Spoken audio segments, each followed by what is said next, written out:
Sun Tzu on the Art of War by Sun Tzu. Narrated by Matthew Schmitz.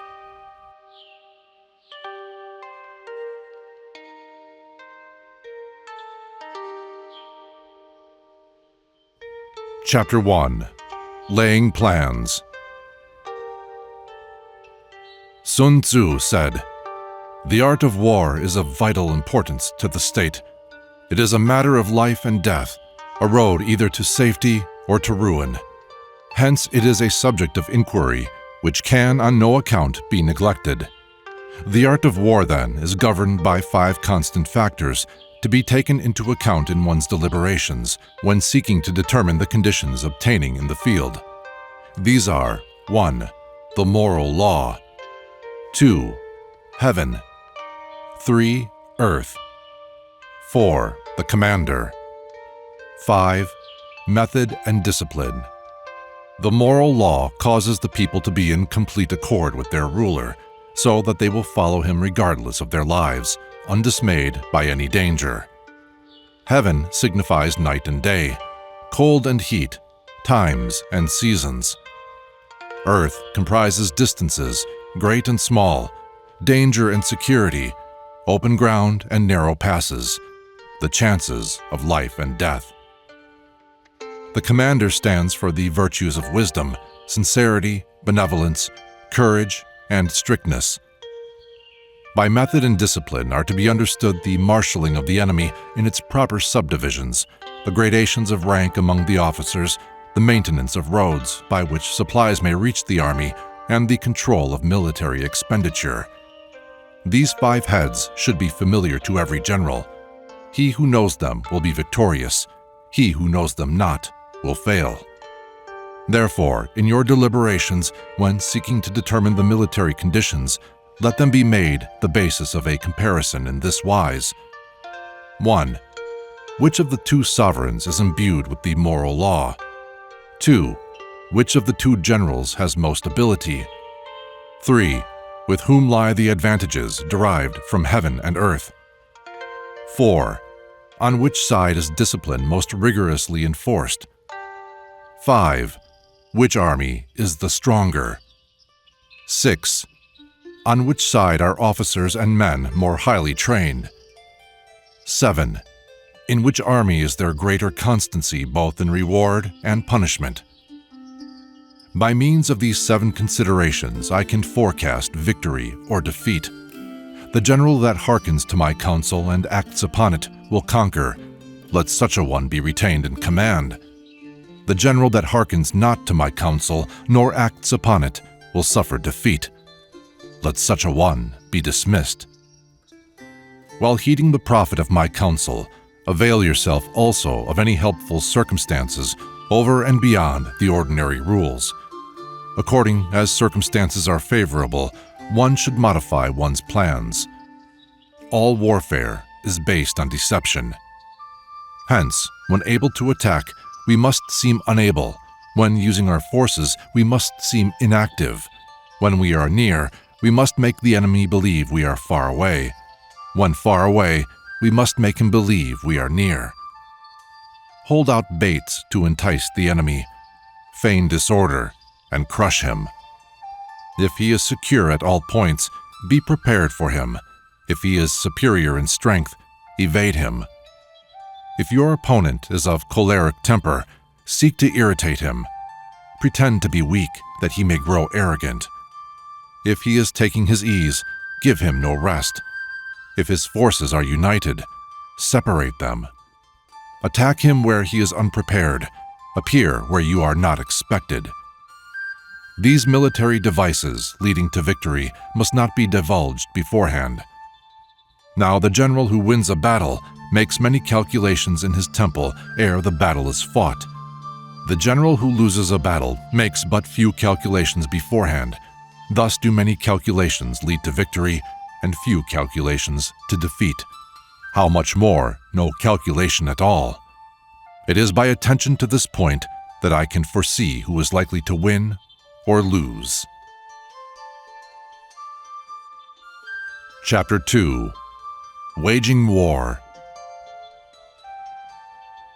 Sun Tzu said, "In the operations of war, where there are in the field 1,000 swift chariots, as many heavy chariots, and 100,000 mail-clad soldiers, with provisions enough to carry them 1,000 li, the expenditure at home and at the front, including entertainment of guests, small items such as glue and paint, and sums spent on chariots and armor, will reach the total of 1,000 ounces of silver per day. Such is the cost of raising an army of 100,000 men. When you engage in actual fighting, if victory is long in coming, the men's weapons will grow dull and their ardor will be damped. If you lay siege to a town, you will exhaust your strength. Again, if the campaign is protracted, the resources of the state will not be equal to the strain. Now, when your weapons are dulled, your ardor damped, your strength exhausted, and your treasure spent, other chieftains will spring up to take advantage of your extremity. Then no man, however wise, will be able to avert the consequences that must ensue. Thus, though we have heard of stupid haste in war, cleverness has never been seen associated with long delays. There is no instance of a country having benefited from prolonged warfare. It is only one who is thoroughly acquainted with the evils of war that can thoroughly understand the profitable way of carrying it on. The skillful soldier does not raise a second levy, neither are his supply wagons loaded more than twice. Bring war material with you from home, but forage on the enemy. Thus the army will have food enough for its needs. Poverty of the state exchequer causes an army to be maintained by contributions from a distance. Contributing to maintain an army at a distance causes the people to be impoverished. On the other hand, the proximity of an army causes prices to go up, and high prices cause the people's substance to be drained away. When their substance is drained away, the peasantry will be afflicted by heavy exactions. With this loss of substance and exhaustion of strength, the homes of the people will be stripped bare, and 3/10 of their incomes will be dissipated, while government expenses for broken chariots, worn-out horses, breastplates and helmets, bows and arrows, spears and shields, protective mantlets, draft oxen, and heavy wagons will amount to 4/10 of its total revenue. Hence, a wise general makes a point of foraging on the enemy. 1 cartload of the enemy's provisions is equivalent to 20 of one's own, and likewise a single picule of his provender is equivalent to 20 from one's own store. Now, in order to kill the enemy, our men must be roused to anger. That there may be advantage from defeating the enemy, they must have their rewards. Therefore, in chariot fighting, when 10 or more chariots have been taken, those should be rewarded who took the first. Our own flags should be substituted for those of the enemy, and the chariots mingled and used in conjunction with ours. The captured soldiers should be kindly treated and kept. This is called using the conquered foe to augment one's own strength. In war, then, let your great object be victory, not lengthy campaigns. Thus it may be known that the leader of armies is the arbiter of the people's fate, the man on whom it depends whether the nation shall be in peace or in peril. Chapter 3. Attack by Stratagem. Sun Tzu said, "In the practical art of war, the best thing of all is to take the enemy's country whole and intact. To shatter and destroy it is not so good. So too, it is better to capture an army entire than to destroy it, to capture a regiment, a detachment, or a company entire than to destroy them. Hence, to fight and conquer in all your battles is not supreme excellence. Supreme excellence consists in breaking the enemy's resistance without fighting. Thus, the highest form of generalship is to balk the enemy's plans. The next best is to prevent the junction of the enemy's forces. The next in order is to attack the enemy's army in the field, and the worst policy of all is to besiege walled cities. The rule is not to besiege walled cities if it can possibly be avoided. The preparation of mantlets, movable shelters, and various implements of war will take up 3 whole months, and the piling up of mounds over against the walls will take 3 months more. The general, unable to control his irritation, will launch his men to the assault like swarming ants, with the result that 1/3 of his men are slain, while the town still remains untaken. Such are the disastrous effects of a siege. Therefore, the skillful leader subdues the enemy's troops without any fighting. He captures their cities without laying siege to them. He overthrows their kingdom without lengthy operations in the field. With his forces intact, he will dispute the mastery of the empire, and thus, without losing a man, his triumph will be complete. This is the method of attacking by stratagem. It is the rule in war, if our forces are 10 to the enemy's 1, to surround him; if 5 to 1, to attack him; if twice as numerous, to divide our army into 2. If equally matched, we can offer battle. If slightly inferior in numbers, we can avoid the enemy. If quite unequal in every way, we can flee from him. Hence, though an obstinate fight may be made by a small force, in the end it must be captured by the larger force. Now the general is the bulwark of the state. If the bulwark is complete at all points, the state will be strong. If the bulwark is defective, the state will be weak. There are 3 ways in which a ruler can bring misfortune upon his army. 1. By commanding the army to advance or to retreat, being ignorant of the fact that it cannot obey. This is called hobbling the army. 2. By attempting to govern an army in the same way as he administers a kingdom, being ignorant of the conditions which obtain in an army. This causes restlessness in these soldiers' minds. 3. By employing the officers of his army without discrimination, through ignorance of the military principle of adaptation to circumstances. This shakes the confidence of the soldiers. But when the army is restless and distrustful, trouble is sure to come from the other feudal princes. This is simply bringing anarchy into the army and flinging victory away. Thus, we may know that there are 5 essentials for victory. 1. He will win who knows when to fight and when not to fight. 2. He will win who knows how to handle both superior and inferior forces. 3. He will win whose army is animated by the same spirit throughout all its ranks. 4. He will win who, prepared himself, waits to take the enemy unprepared. 5. He will win who has military capacity and is not interfered with by the sovereign. Victory lies in the knowledge of these 5 points. Hence the saying, if you know the enemy and know yourself, you need not fear the result of 100 battles. If you know yourself but not the enemy, for every victory gained, you will also suffer a defeat. If you know neither the enemy nor yourself, you will succumb in every battle. Chapter 4. Tactical Dispositions. Sun Tzu said, "The good fighters of old first put themselves beyond the possibility of defeat, and then waited for an opportunity of defeating the enemy. To secure ourselves against defeat lies in our own hands, but the opportunity of defeating the enemy is provided by the enemy himself. Thus, the good fighter is able to secure himself against defeat, but cannot make certain of defeating the enemy. Hence the saying, one may know how to conquer without being able to do it." Security against defeat implies defensive tactics. Ability to defeat the enemy means taking the offensive. Standing on the defensive indicates insufficient strength, attacking a superabundance of strength. The general who is skilled in defense hides in the most secret recesses of the earth. He who is skilled in attack flashes forth from the topmost heights of heaven. Thus, on the one hand, we have ability to protect ourselves. On the other, a victory that is complete. To see victory only when it is within the ken of the common herd is not the acme of excellence. Neither is it the acme of excellence if you fight and conquer, and the whole empire says, "Well done." To lift an autumn hair is no sign of great strength. To see sun and moon is no sign of sharp sight.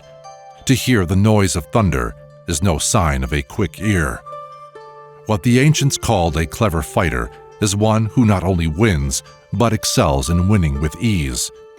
Hence, his victories bring him neither reputation for wisdom nor credit for courage. He wins his battles by making no mistakes. Making no mistakes is what establishes the certainty of victory, for it means conquering an enemy that is already defeated. Hence, the skillful fighter puts himself into a position which makes defeat impossible and does not miss the moment for defeating the enemy. Thus it is that in war, the victorious strategist only seeks battle after the victory has been won, whereas he who is destined to defeat first fights and afterwards looks for victory. The consummate leader cultivates the moral law and strictly adheres to method and discipline. Thus it is in his power to control success. In respect of military method, we have, firstly, measurement, secondly, estimation of quantity, thirdly, calculation, fourthly, balancing of chances, fifthly, victory. Measurement owes its existence to earth, estimation of quantity to measurement, calculation to estimation of quantity, balancing of chances to calculation, and victory to balancing of chances. A victorious army opposed to a routed one is as a pound's weight placed in the scale against a single grain. The onrush of a conquering force is like the bursting of pent-up waters into a chasm 1,000 fathoms deep. So much for tactical dispositions. Chapter 5. Energy. Sun Tzu said, "The control of a large force is the same principle as the control of a few men. It is merely a question of dividing up their numbers." Fighting with a large army under your command is no wise different from fighting with a small one. It is merely a question of instituting signs and signals. To ensure that your whole host may withstand the brunt of the enemy's attack and remain unshaken, this is effected by maneuvers, direct and indirect. That the impact of your army may be like a grindstone dashed against an egg, this is effected by the science of weak points and strong. In all fighting, the direct method may be used for joining battle, but indirect methods will be needed in order to secure victory. Indirect tactics, efficiently applied, are inexhaustible as heaven and earth, unending as the flow of rivers and streams, like the sun and moon. They end, but to begin anew. Like the 4 seasons, they pass away, but to return once more. There are not more than 5 musical notes, yet the combinations of these 5 give rise to more melodies than can ever be heard. There are not more than 5 primary colors, blue, yellow, red, white, and black, yet in combination they produce more hues than can ever be seen. There are not more than 5 cardinal tastes, sour, acrid, salt, sweet, bitter, yet combinations of them yield more flavors than can ever be tasted. In battle, there are not more than 2 methods of attack, the direct and the indirect, yet these 2 in combination give rise to an endless series of maneuvers. The direct and the indirect lead on to each other in turn. It is like moving in a circle, you never come to an end. Who can exhaust the possibilities of their combination? The onset of troops is like the rush of a torrent, which will even roll stones along in its course.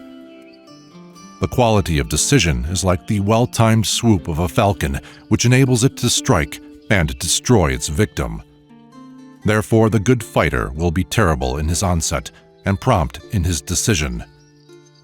Energy may be likened to the bending of a crossbow, decision to the releasing of the trigger. Amid the turmoil and tumult of battle, there may be seeming disorder and yet no real disorder at all. Amid confusion and chaos, your array may be without head or tail, yet it will be proof against defeat. Simulated disorder postulates perfect discipline. Simulated fear postulates courage. Simulated weakness postulates strength. Hiding order beneath the cloak of disorder is simply a question of subdivision. Concealing courage under a show of timidity presupposes a fund of latent energy. Masking strength with weakness is to be effected by tactical dispositions. Thus, one who is skillful at keeping the enemy on the move maintains deceitful appearances, according to which the enemy will act. He sacrifices something that the enemy may snatch at it. By holding out baits, he keeps him on the march. Then, with a body of picked men, he lies in wait for him. The clever combatant looks to the effect of combined energy and does not require too much from individuals. Hence his ability to pick out the right men and utilize combined energy. When he utilizes combined energy, his fighting men become, as it were, like unto rolling logs or stones, for it is the nature of a log or stone to remain motionless on level ground, and to move when on a slope, if four-cornered, to come to a standstill, but if round-shaped, to go rolling down. Thus the energy developed by good fighting men is as the momentum of a round stone rolled down a mountain thousands of feet in height. So much on the subject of energy.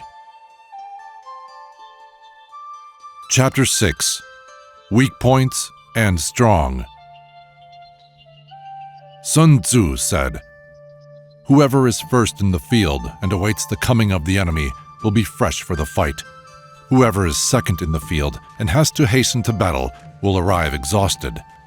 Therefore, the clever combatant imposes his will on the enemy, but does not allow the enemy's will to be imposed on him. By holding out advantages to him, he can cause the enemy to approach of his own accord, or by inflicting damage, he can make it impossible for the enemy to draw near.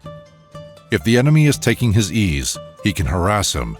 If well supplied with food, he can starve him out. If quietly encamped, he can force him to move. Appear at points which the enemy must hasten to defend.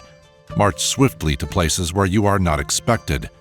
An army may march great distances without distress if it marches through country where the enemy is not. You can be sure of succeeding in your attacks if you only attack places which are undefended. You can ensure the safety of your defense if you only hold positions that cannot be attacked.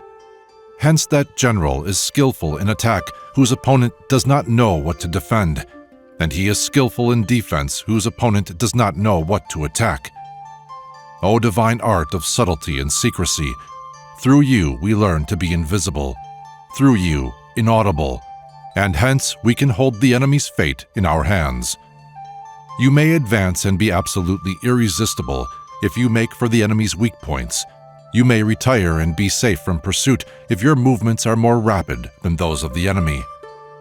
If we wish to fight, the enemy can be forced to an engagement, even though he be sheltered behind a high rampart and a deep ditch. All we need do is attack some other place that he will be obliged to relieve. If we do not wish to fight, we can prevent the enemy from engaging us, even though the lines of our encampment be merely traced out on the ground. All we need do is to throw something odd and unaccountable in his way. By discovering the enemy's dispositions and remaining invisible ourselves, we can keep our forces concentrated while the enemy's must be divided. We can form a single united body while the enemy must split up into factions. Hence there will be a whole pitted against separate parts of a whole, which means that we shall be many to the enemy's few. And if we are able thus to attack an inferior force with a superior one, our opponents will be in dire straits. The spot where we intend to fight must not be made known, for then the enemy will have to prepare against a possible attack at several different points, and his forces being thus distributed in many directions, the numbers we shall have to face at any given point will be proportionately few. For should the enemy strengthen his van, he will weaken his rear. Should he strengthen his rear, he will weaken his van. Should he strengthen his left, he will weaken his right. Should he strengthen his right, he will weaken his left. If he sends reinforcements everywhere, he will everywhere be weak. Numerical weakness comes from having to prepare against possible attacks. Numerical strength from compelling our adversary to make these preparations against us. Knowing the place and the time of the coming battle, we may concentrate from the great distances in order to fight.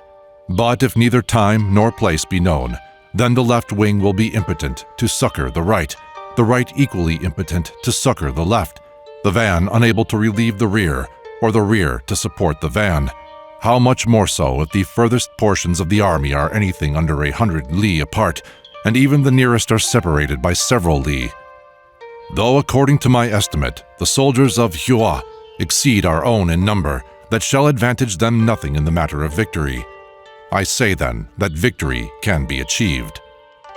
Though the enemy be stronger in numbers, we may prevent him from fighting, scheme so as to discover his plans and the likelihood of their success, rouse him and learn the principle of his activity or inactivity, force him to reveal himself so as to find out his vulnerable spots. Carefully compare the opposing army with your own so that you may know where strength is superabundant and where it is deficient. In making tactical dispositions, the highest pitch you can attain is to conceal them. Conceal your dispositions, and you will be safe from the prying of the subtlest spies, from the machinations of the wisest brains. How victory may be produced for them out of the enemy's own tactics, that is what the multitude cannot comprehend. All men can see the tactics whereby I conquer, but what none can see is the strategy out of which victory is evolved. Do not repeat the tactics which have gained you one victory, but let your methods be regulated by the infinite variety of circumstances. Military tactics are like unto water, for water in its natural course runs away from high places and hastens downwards. So in war, the way is to avoid what is strong and to strike at what is weak. Water shapes its course according to the nature of the ground over which it flows. The soldier works out his victory in relation to the foe whom he is facing. Therefore, just as water retains no constant shape, so in warfare there are no constant conditions. He who can modify his tactics in relation to his opponent and thereby succeed in winning may be called a heaven-born captain. The 5 elements, water, fire, wood, metal, earth, are not always equally predominant. The 4 seasons make way for each other in turn. There are short days and long. The moon has its periods of waning and waxing. Chapter 7. Maneuvering. Sun Tzu said, "In war, the general receives his commands from the sovereign. Having collected an army and concentrated his forces, he must blend and harmonize the different elements thereof before pitching his camp. After that comes tactical maneuvering, than which there is nothing more difficult. The difficulty of tactical maneuvering consists in turning the devious into the direct, and misfortune into gain. Thus, to take a long and circuitous route after enticing the enemy out of the way, and though starting after him, to contrive to reach the goal before him, shows knowledge of the artifice of deviation. Maneuvering with an army is advantageous, with an undisciplined multitude, most dangerous. If you set a fully equipped army in march in order to snatch an advantage, the chances are that you will be too late. On the other hand, to detach a flying column for the purpose involves the sacrifice of its baggage and stores. Thus, if you order your men to roll up their buff coats and make forced marches without halting day or night, covering double the usual distance at a stretch, doing 100 li in order to wrest an advantage, the leaders of all your 3 divisions will fall into the hands of the enemy. The stronger men will be in front, the jaded ones will fall behind, and on this plan only 1/10 of your army will reach its destination. If you march 50 li in order to outmaneuver the enemy, you will lose the leader of your 1st division, and only half your force will reach the goal. If you march 30 li with the same object, 2/3 of your army will survive. We may take it then that an army without its baggage train is lost, without provisions it is lost, without bases of supply it is lost. We cannot enter into alliances until we are acquainted with the designs of our neighbors. We are not fit to lead an army on the march unless we are familiar with the face of the country, its mountains and forests, its pitfalls and precipices, its marshes and swamps. We shall be unable to turn natural advantages to account unless we make use of local guides. In war, practice dissimulation, and you will succeed. Move only if there is a real advantage to be gained. Whether to concentrate or to divide your troops must be decided by circumstances. Let your rapidity be that of the wind, your compactness that of the forest. In raiding and plundering, be like fire, in immovability, like a mountain. Let your plans be dark and impenetrable at night, and when you move, fall like a thunderbolt. When you plunder a countryside, let the spoil be divided amongst your men. When you capture new territory, cut it up into allotments for the benefit of the soldiery. Ponder and deliberate before you make a move. He will conquer who has learnt the artifice of deviation. Such is the art of maneuvering. The Book of Army Management says, "On the field of battle, the spoken word does not carry far enough, hence the institution of gongs and drums, nor can ordinary objects be seen clearly enough, hence the institution of banners and flags. Gongs and drums, banners and flags are means whereby the ears and eyes of the host may be focused on one particular point. The host, thus forming a single united body, is it impossible either for the brave to advance alone or for the cowardly to retreat alone. This is the art of handling large masses of men. In night fighting, then, make much use of signal fires and drums, and in fighting by day, of flags and banners, as a means of influencing the ears and eyes of your army. A whole army may be robbed of its spirit. A commander-in-chief may be robbed of his presence of mind. Now, a soldier's spirit is keenest in the morning. By noonday, it has begun to flag, and in the evening, his mind is bent only on returning to camp. A clever general, therefore, avoids an army when its spirit is keen, but attacks it when it is sluggish and inclined to return. This is the art of studying moods. Disciplined and calm, to await the appearance of disorder and hubbub amongst the enemy, is the art of retaining self-possession. To be near the goal while the enemy is still far from it, to wait at ease while the enemy is toiling and struggling, to be well fed while the enemy is famished, this is the art of husbanding one's strength. To refrain from intercepting an enemy whose banners are in perfect order, to retain from attacking an army drawn up in calm and confident array, this is the art of studying circumstances. It is a military axiom not to advance uphill against the enemy, nor to oppose him when he comes downhill. Do not pursue an enemy who simulates flight. Do not attack soldiers whose temper is keen. Do not swallow a bait offered by the enemy. Do not interfere with an army that is returning home. When you surround an army, leave an outlet free. Do not press a desperate foe too hard. Such is the art of warfare. Chapter 8. Variation of Tactics. Sun Tzu said, "In war, the general receives his commands from the sovereign, collects his army, and concentrates his forces. When in difficult country, do not encamp. In country where high roads intersect, join hands with your allies. Do not linger in dangerously isolated positions. In hemmed-in situations, you must resort to stratagem. In a desperate position, you must fight.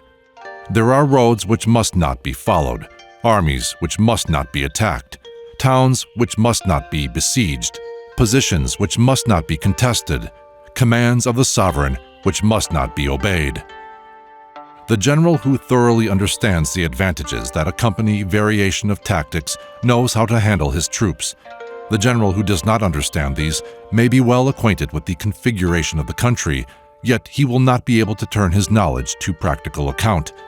So, the student of war who is unversed in the art of war, of varying his plans, even though he be acquainted with the 5 advantages, will fail to make the best use of his men. Hence, in the wise leader's plans, considerations of advantage and of disadvantage will be blended together. If our expectation of advantage be tempered in this way, we may succeed in accomplishing the essential part of our schemes. If, on the other hand, in the midst of difficulties we are always ready to seize an advantage, we may extricate ourselves from misfortune.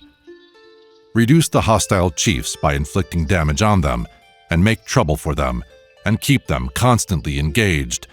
Hold out specious allurements, and make them rush to any given point. The art of war teaches us to rely not on the likelihood of the enemy's not coming, but on our own readiness to receive him, not on the chance of his not attacking, but rather on the fact that we have made our position unassailable.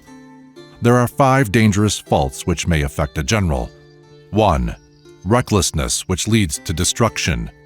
2. Cowardice, which leads to capture. 3. A hasty temper, which can be provoked by insults. 4. A delicacy of honor, which is sensitive to shame. 5. Over-solicitude for his men, which exposes him to worry and trouble. These are the 5 besetting sins of a general, ruinous to the conduct of war. When an army is overthrown and its leader slain, the cause will surely be found among these 5 dangerous faults. Let them be a subject of meditation. Chapter 9. The Army on the March.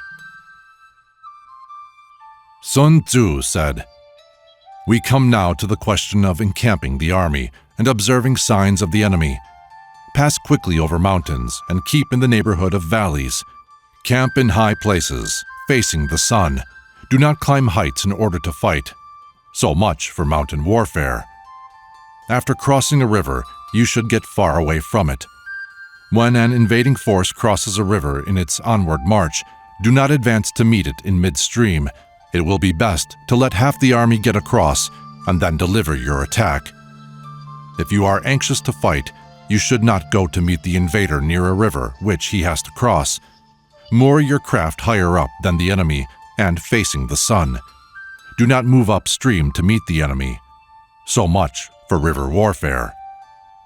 In crossing salt marshes, your sole concern should be to get over them quickly without any delay. If forced to fight in a salt marsh, you should have water and grass near you and get your back to a clump of trees. So much for operations in salt marshes. In dry, level country, take up an easily accessible position with rising ground to your right and on your rear, so that danger may be in front and safety lie behind. So much for campaigning in flat country. These are the 4 useful branches of military knowledge which enabled the Yellow Emperor to vanquish 4 several sovereigns. All armies prefer high ground to low, and sunny places to dark. If you are careful of your men and camp on hard ground, the army will be free from disease of every kind, and this will spell victory. When you come to a hill or a bank, occupy the sunny side with the slope on your right rear. Thus you will at once act for the benefit of your soldiers and utilize the natural advantages of the ground. When, in consequence of heavy rains up country, a river which you wish to ford is swollen and flecked with foam, you must wait until it subsides. Country in which there are precipitous cliffs with torrents running between, deep natural hollows, confined places, tangled thickets, quagmires, and crevices, should be left with all possible speed and not approached. While we keep away from such places, we should get the enemy to approach them. While we face them, we should let the enemy have them on his rear. If in the neighborhood of your camp there should be any hilly country, ponds surrounded by aquatic grass, hollow basins filled with reeds, or woods with thick undergrowth, they must be carefully routed out and searched, for these are places where men in ambush or insidious spies are likely to be lurking. When the enemy is close at hand and remains quiet, he is relying on the natural strength of his position. When he keeps aloof and tries to provoke a battle, he is anxious for the other side to advance. If his place of encampment is easy of access, he is tendering a bait. Movement amongst the trees of a forest shows that the enemy is advancing. The appearance of a number of screens in the midst of thick grass means that the enemy wants to make us suspicious. The rising of birds in their flight is the sign of an ambuscade. Startled beasts indicate that a sudden attack is coming. When there is dust rising in a high column, it is the sign of chariots advancing. When the dust is low but spread over a wide area, it betokens the approach of infantry. When it branches out in different directions, it shows that parties have been sent to collect firewood. A few clouds of dust moving to and fro signify that the army is encamping. Humble words and increased preparations are signs that the enemy is about to advance. Violent language and driving forward as if to the attack are signs that he will retreat. When the light chariots come out first and take up position on the wings, it is a sign that the enemy is forming for battle. Peace proposals, unaccompanied by a sworn covenant, indicate a plot. When there is much running about and the soldiers fall into rank, it means that the critical moment has come. When some are seen advancing and some retreating, it is a lure. When the soldiers stand leaning on their spears, they are faint from want of food. If those who are sent to draw water begin by drinking themselves, the army is suffering from thirst. If the enemy sees an advantage to be gained and makes no effort to secure it, the soldiers are exhausted. If birds gather on any spot, it is unoccupied. Clamor by night betokens nervousness. If there is disturbance in the camp, the general's authority is weak. If the banners and flags are shifted about, sedition is afoot. If the officers are angry, it means that the men are weary. When an army feeds its horses with grain and kills its cattle for food, and when the men do not hang their cooking pots over the campfires, showing that they will not return to their tents, you may know that they are determined to fight to the death. The sight of men whispering together in small knots or speaking in subdued tones points to disaffection amongst the rank and file. Too frequent rewards signify that the enemy is at the end of his resources. Too many punishments betray a condition of dire distress. To begin by bluster, but afterwards to take fright at the enemy's numbers, shows a supreme lack of intelligence. When envoys are sent with compliments in their mouths, it is a sign that the enemy wishes for a truce. If the enemy's troops march up angrily and remain facing ours for a long time without either joining battle or taking themselves off again, the situation is one that demands great vigilance and circumspection. If our troops are no more in number than the enemy, that is amply sufficient. It only means that no direct attack can be made. What we can do is simply to concentrate all our available strength, keep a close watch on the enemy, and obtain reinforcements. He who exercises no forethought but makes light of his opponents is sure to be captured by them. If soldiers are punished before they have grown attached to you, they will not prove submissive, and unless submissive, then will be practically useless. If when the soldiers have become attached to you, punishments are not enforced, they will still be useless. Therefore, soldiers must be treated in the first instance with humanity, but kept under control by means of iron discipline. This is a certain road to victory. If in training soldiers, commands are habitually enforced, the army will be well disciplined. If not, its discipline will be bad. If a general shows confidence in his men, but always insists on his orders being obeyed, the gain will be mutual. Chapter 10. Terrain. Sun Tzu said, "We may distinguish 6 kinds of terrain, to wit, 1. Accessible ground, 2. Entangling ground, 3. Temporizing ground, 4. Narrow passes, 5. Precipitous heights, 6. Positions at a great distance from the enemy." Ground which can be freely traversed by both sides is called accessible. With regard to ground of this nature, be before the enemy in occupying the raised and sunny spots, and carefully guard your line of supplies. Then you will be able to fight with advantage. Ground which can be abandoned but is hard to reoccupy is called entangling. From a position of this sort, the enemy is unprepared. You may sally forth and defeat him. But if the enemy is prepared for your coming and you fail to defeat him, then, return being impossible, disaster will ensue. When the position is such that neither side will gain by making the first move, it is called temporizing ground. In a position of this sort, even though the enemy should offer us an attractive bait, it will be advisable not to stir forth, but rather to retreat, thus enticing the enemy in his turn. Then, when part of his army has come out, we may deliver our attack with advantage. With regard to narrow passes, if you can occupy them first, let them be strongly garrisoned and await the advent of the enemy.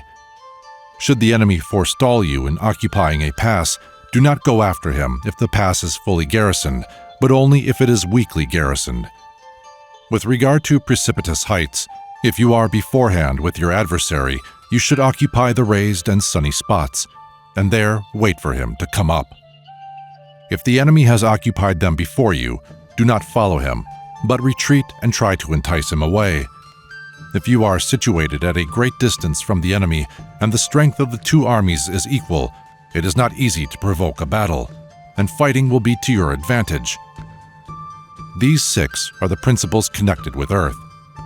The general who has attained a responsible post must be careful to study them. Now an army is exposed to 6 several calamities, not arising from natural causes, but from faults for which the general is responsible.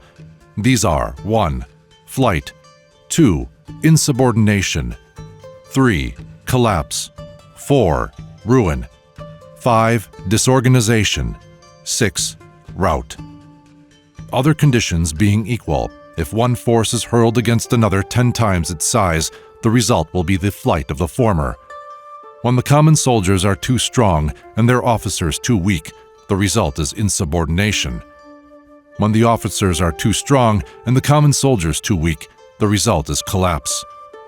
When the higher officers are angry and insubordinate, and on meeting the enemy give battle on their own account from a feeling of resentment, before the commander-in-chief can tell whether or no he is in a position to fight, the result is ruin. When the general is weak and without authority, when his orders are not clear and distinct, when there are no fixed duties assigned to officers and men, and the ranks are formed in a slovenly, haphazard manner, the result is utter disorganization. When a general, unable to estimate the enemy's strength, allows an inferior force to engage a larger one, or hurls a weak detachment against a powerful one, and neglects to place picked soldiers in the front rank, the result must be a rout. These are 6 ways of courting defeat, which must be carefully noted by the general who has attained a responsible post. The natural formation of the country is the soldier's best ally, but a power of estimating the adversary, of controlling the forces of victory, and of shrewdly calculating difficulties, dangers, and distances constitutes the test of a great general. He who knows these things, and in fighting puts his knowledge into practice, will win his battles. He who knows them not, nor practices them, will surely be defeated.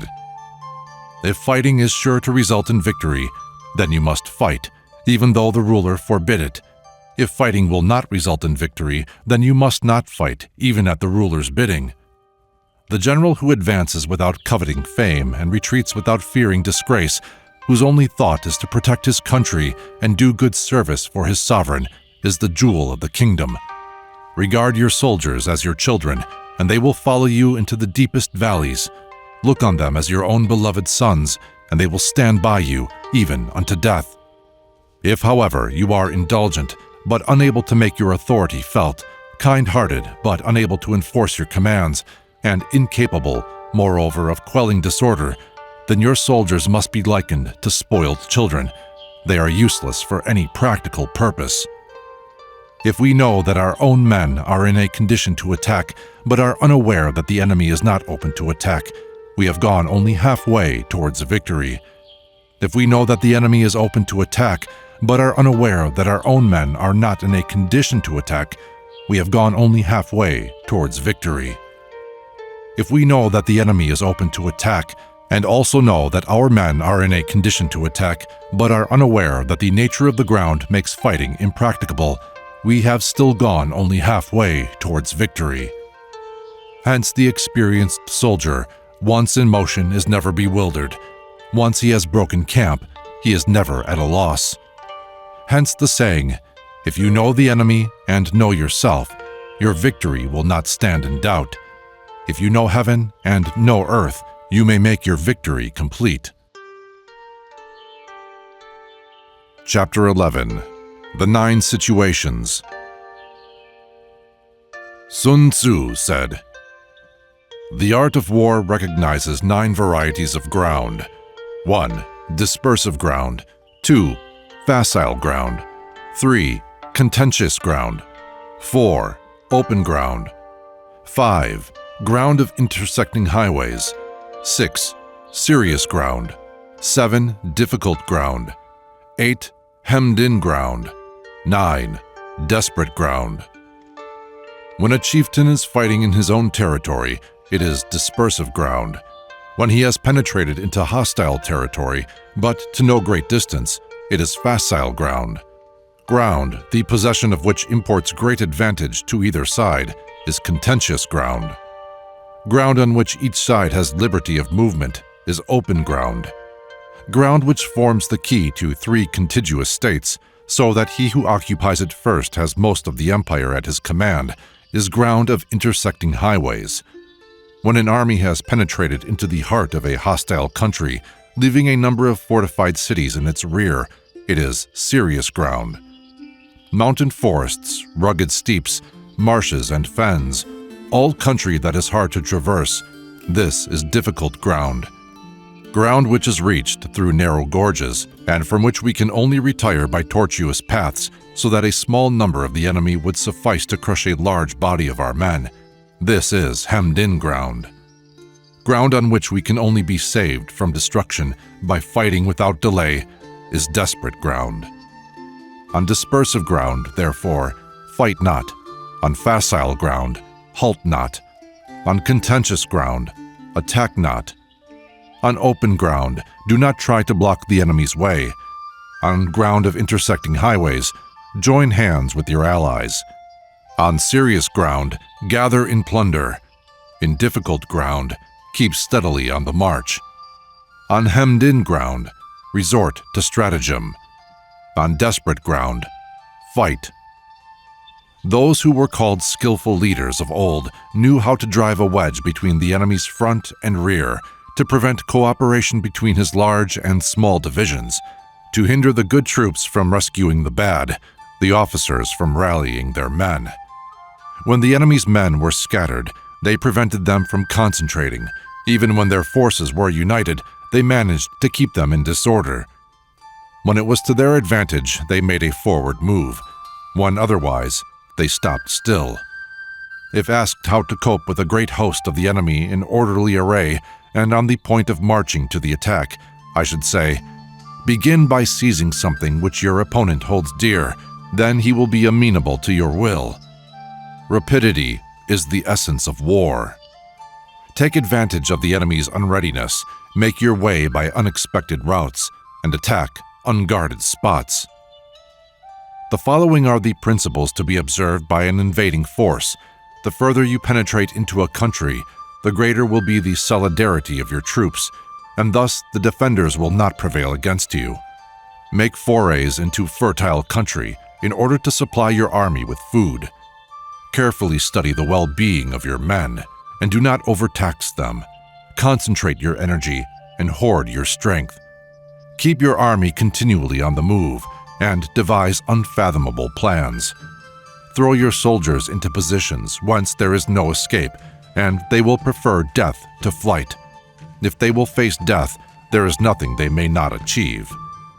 Officers and men alike will put forth their uttermost strength. Soldiers, when in desperate straits, lose the sense of fear. If there is no place of refuge, they will stand firm. If they are in the heart of a hostile country, they will show a stubborn front. If there is no help for it, they will fight hard. Thus, without waiting to be marshaled, the soldiers will be constantly on the qui-vive. Without waiting to be asked, they will do your will. Without restrictions, they will be faithful. Without giving orders, they can be trusted. Prohibit the taking of omens, and do away with superstitious doubts. Then, until death itself comes, no calamity need be feared. If our soldiers are not overburdened with money, it is not because they have a distaste for riches. If their lives are not unduly long, it is not because they are disinclined to longevity. On the day they are ordered out to battle, your soldiers may weep, those sitting up bedewing their garments, and those lying down letting the tears run down their cheeks. But let them once be brought to bay, and they will display the courage of a Chu or a Kue. The skillful tactician may be likened to the Shuai Zhan. Now, the Shuai Zhan is a snake that is found in the Chang Mountains. Strike at its head, and you will be attacked by its tail. Strike at its tail, and you will be attacked by its head. Strike at its middle, and you will be attacked by head and tail both. Asked if an army can be made to imitate the Shuaijan, I should answer, yes. For the men of Wu and the men of Yue are enemies, yet if they are crossing a river in the same boat and are caught by a storm, they will come to each other's assistance, just as the left hand helps the right. Hence, it is not enough to put one's trust in the tethering of horses and the burying of chariot wheels in the ground. The principle on which to manage an army is to set up one standard of courage which all must reach. How to make the best of both strong and weak, that is a question involving the proper use of ground. Thus, the skillful general conducts his army just as though he were leading a single man, willy-nilly by the hand. It is the business of a general to be quiet, and thus ensure secrecy, upright and just, and thus maintain order. He must be able to mystify his officers and men by false reports and appearances, and thus keep them in total ignorance. By altering his arrangements and changing his plans, he keeps the enemy without definite knowledge. By shifting his camp and taking circuitous routes, he prevents the enemy from anticipating his purpose. At the critical moment, the leader of an army acts like one who has climbed up a height and then kicks away the ladder behind him. He carries his men deep into hostile territory before he shows his hand. He burns his boats and breaks his cooking pots. Like a shepherd driving a flock of sheep, he drives his men this way and that, and none knows whither he is going. To muster his host and bring it into danger, this may be termed the business of the general. The different measures suited to the 9 varieties of ground, the expediency of aggressive or defensive tactics, and the fundamental laws of human nature. These are things that must most certainly be studied. When invading hostile territory, the general principle is that penetrating deeply brings cohesion. Penetrating but a short way means dispersion. When you leave your own country behind and take your army across neighborhood territory, you find yourself on critical ground. When there are means of communication on all 4 sides, the ground is one of intersecting highways. When you penetrate deeply into a country, it is serious ground. When you penetrate but a little way, it is facile ground. When you have the enemy's strongholds on your rear and narrow passes in front, it is hemmed-in ground. When there is no place of refuge at all, it is desperate ground.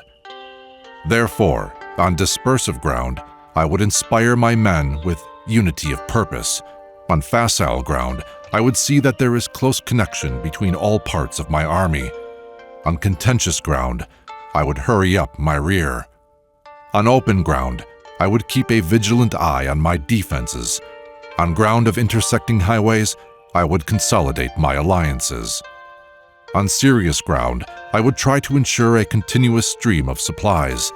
On difficult ground, I would keep pushing on along the road. On hemmed-in ground, I would block any way of retreat. On desperate ground, I would proclaim to my soldiers the hopelessness of saving their lives. For it is the soldier's disposition to offer an obstinate resistance when surrounded, to fight hard when he cannot help himself, and to obey promptly when he has fallen into danger. We cannot enter into alliance with neighboring princes until we are acquainted with their designs. We are not fit to lead an army on the march unless we are familiar with the face of the country, its mountains and forests, its pitfalls and precipices, its marshes and swamps. We shall be unable to turn natural advantages to account unless we make use of local guides.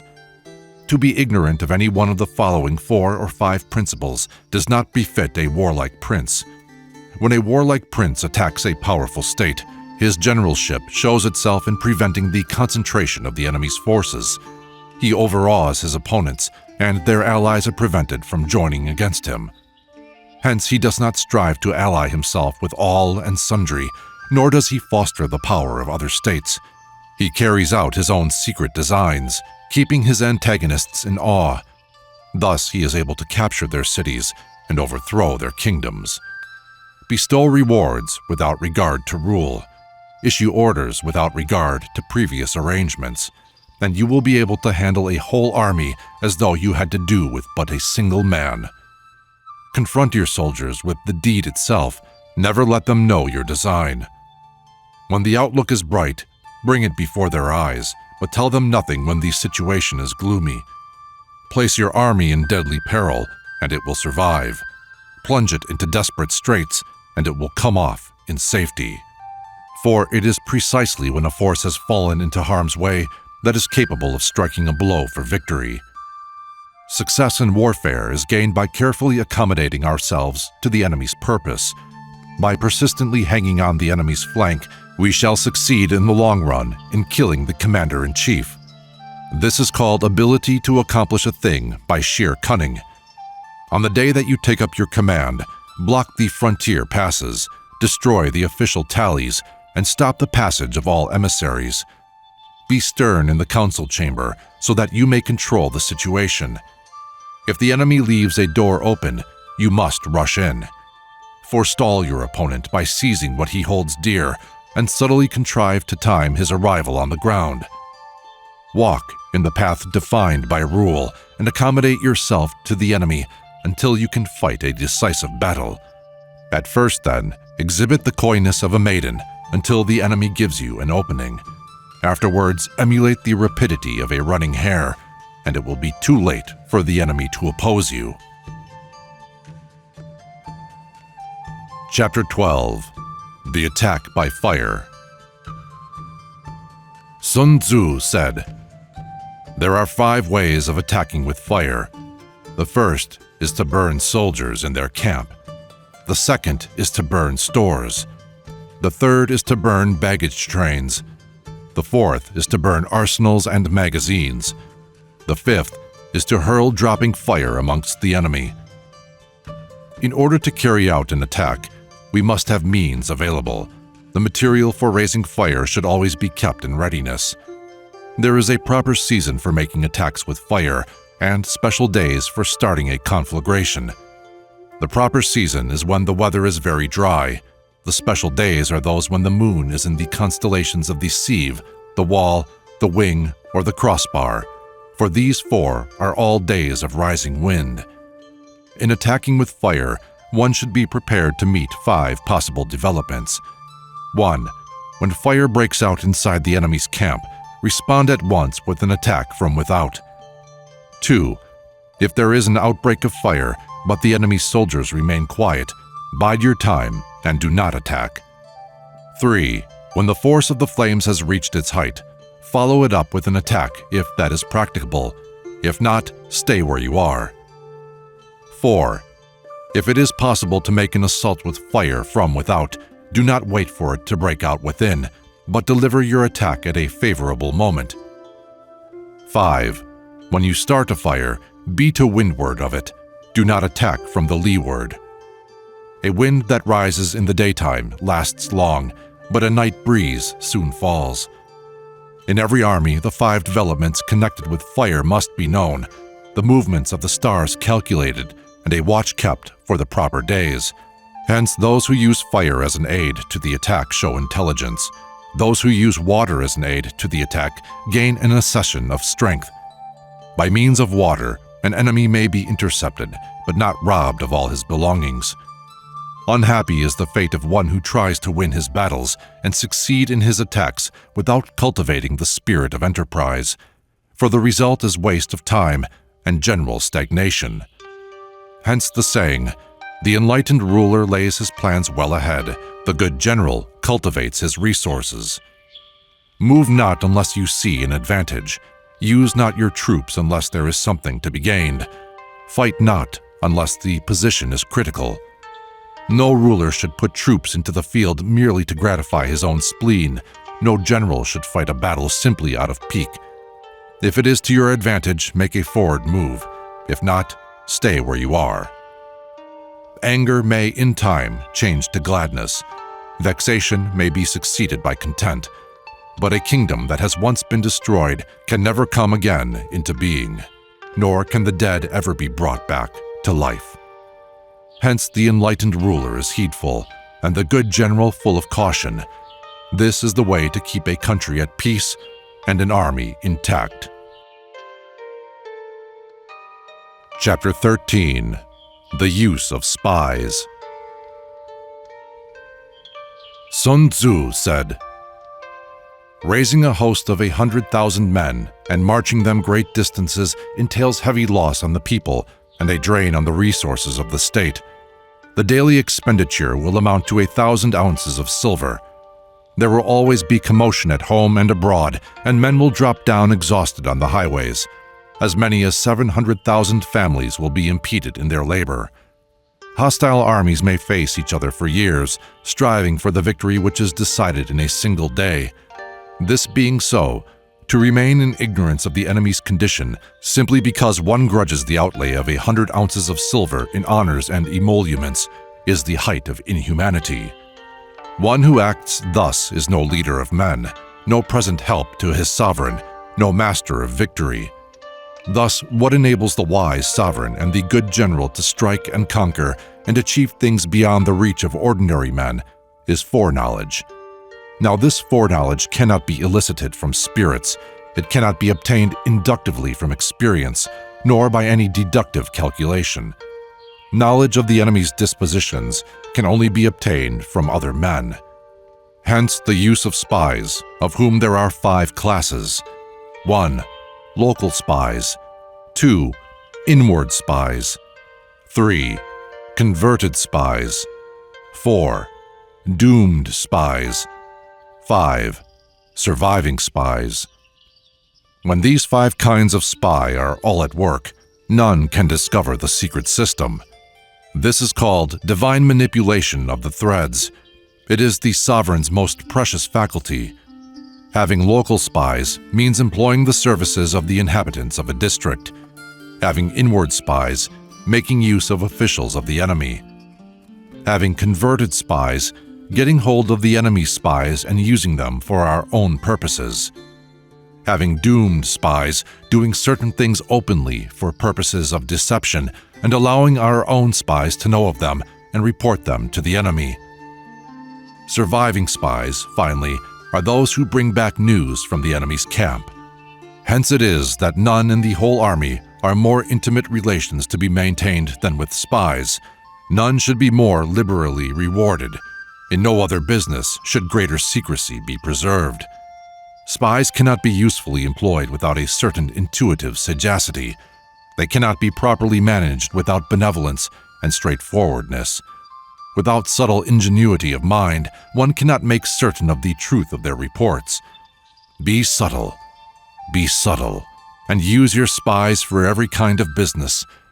If a secret piece of news is divulged by a spy before the time is ripe, he must be put to death together with the man to whom the secret was told.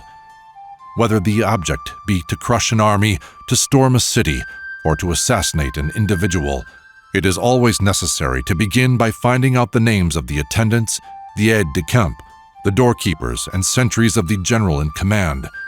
Our spies must be commissioned to ascertain these. The enemy spies who have come to spy on us must be sought out, tempted with bribes, led away and comfortably housed. Thus they will become converted spies and available for our service. It is through the information brought by the converted spy that we are able to acquire and employ local and inward spies. It is owing to his information, again, that we can use the doomed spy to carry false tidings to the enemy. Lastly, it is by his information that the surviving spy can be used on appointed occasions. The end and aim of spying in all its 5 varieties is knowledge of the enemy, and this knowledge can only be derived in the first instance from the converted spy. Hence, it is essential that the converted spy be treated with the utmost liberality. Of old, the rise of the Yin dynasty was due to Yi Qi, who had served under the Hixia. Likewise, the rise of the Chao dynasty was due to Lu Ya, who had served under the Yin. Hence, it is only the enlightened ruler and the wise general who will use the highest intelligence of the army for purposes of spying, and thereby they achieve great results. Spies are a most important element in war, because on them depends an army's ability to move.